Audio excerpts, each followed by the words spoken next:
Good morning. We are back here. Just got this big white pine planted in. Yesterday we finished off these steps and boulders over here really nicely. And right now, DJ is trying to flip back the liner all by himself while I stand here and record it for you to see. So it's your fault, not my fault that I'm not helping him. No, I'm just kidding you.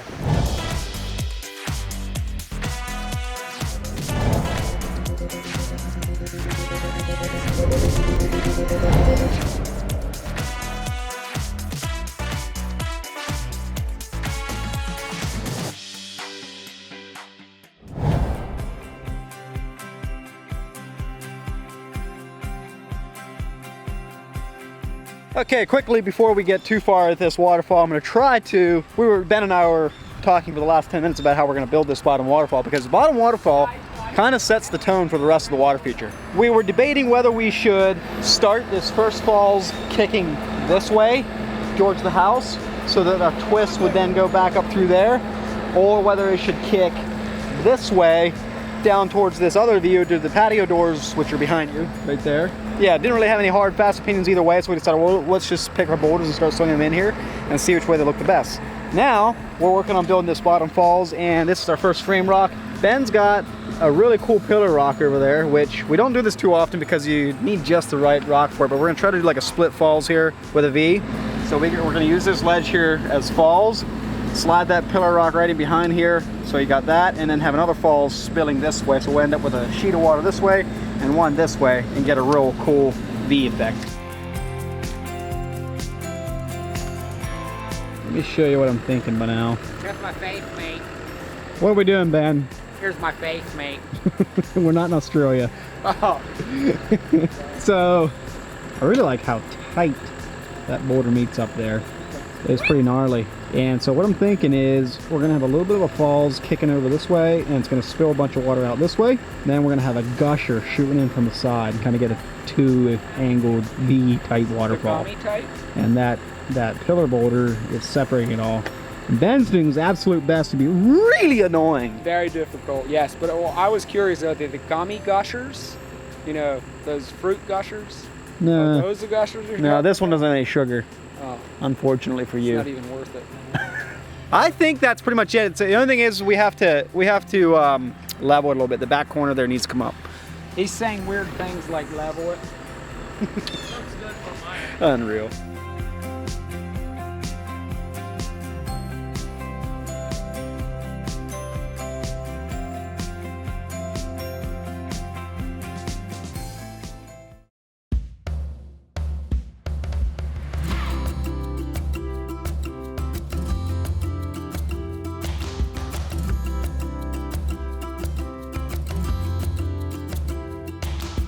Good morning. We are back here. Just got this big white pine planted in. That was an adventure getting that thing in. Yesterday we finished off these steps and boulders over here really nicely, and right now DJ is trying to flip back the liner all by himself while I stand here and record it for you to see. So it's your fault, not my fault that I'm not helping him. No, I'm just kidding you. So right now what we're working on is prepping for this next layer of this stream. These couple boulders right here are the first waterfall, and then we're going to be kicking this stream over this way and getting a waterfall kind of facing down this way. And what we did here is that waterfall is going to be probably about right here where my feet are, but we way over excavated so that we would have the freedom to place the boulders exactly how we want to get the look that we want. Once we have the boulders in place, we'll just flip this liner forward and backfill behind them, and that is a key. Doing that is key to having the freedom to get in the look that you want with your rock work. If you don't over excavate, you're kind of confined to the area that you excavated out, and sometimes it forces you to do things that you don't really want to do. Your boulder can't quite get set the way you want it because it's hitting the edge of the excavation or whatever. So over excavating is a key principle to achieving your vision with your rock work.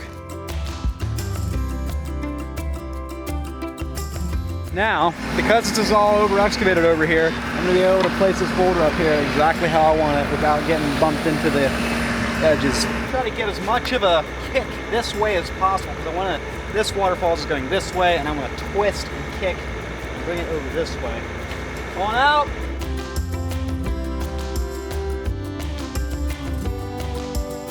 There we go, nice and level. Perfect.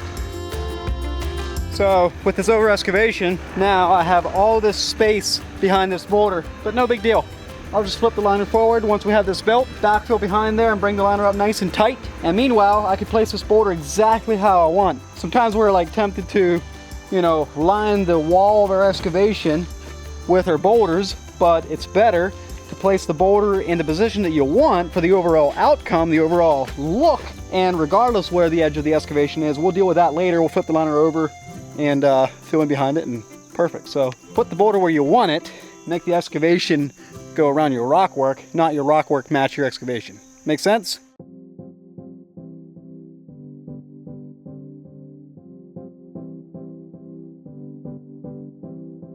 Okay, so we just got done building that second layer, Waterfall.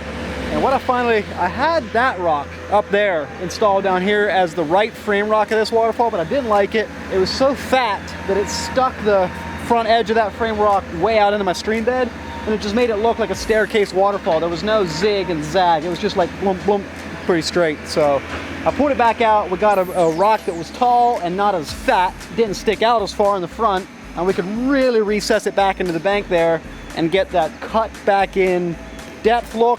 Plus, because we could do that, we could kind of kick the waterfall this way. So, happy how that turned out. The other thing we did then, once we had those rocks in place, see over here's the dining room, or the, the kitchen window, and that is like the main viewing point that we're serving with this water feature. Everything else is just kind of like also important, but that's the main one. So because it's kicking over to the side really, really hard like that, it's not super visible. So what I did is I layered another rock, that low rock, right in front of that framing boulder, layered it right in front of there, and so the water's gonna crash down in behind that rock and then kick over to the side, which still makes it visible for the dining room, which is gonna be pretty cool. Pretty excited how that turned out. So anyway, got the next rock ready to strap up here. We're helping guys set it in. So something else I'm gonna go over real quick here is when foaming a waterfall, this is my frame rock right here, which also doubles as my spillway rock. And of course, we all know that we need to foam in behind this, but then instead of bringing my liner all the way tight up in against it like this and foaming that, I'm gonna lay my liner back, place in this boulder, and foam the bottom of it all the way up until I'm higher back here than the waterfall level front here. And the reason I do that is because foam is not waterproof, and there is going to be some water that's seeping through here. And I want, if I did this and foamed that, I'd have a pretty high risk of a leak, because it could easily come around the foam at a spot that is, and then run down a fold in the liner and get outside the liner over here once this is all cut off and trimmed, and end up with an edge leak. So when we do this, where we foam in this rock, then I'll fill this all in with gravel so that any of the water that does seep through here will just have a direct path, shoot straight down into the basin below, which really goes a long way in preventing leaks. In other words, don't rely on your foam to prevent leaks. Your foam should be able to fail and still not cause a leak in the water feature. Well, we just came down the other side of like a 2-hour-long rainstorm. Over lunch, unfortunately. So now we have this liner flipped forward, and I'm going to backfill. So here's that thing about over excavation. This is all over excavated. There's all this room back here. But now we're going to backfill all this, dig our next shelf back here, and prep for setting in our next framing boulders for the next waterfall. And Ben is in the excavator. I think he's doing that with a sense of glee.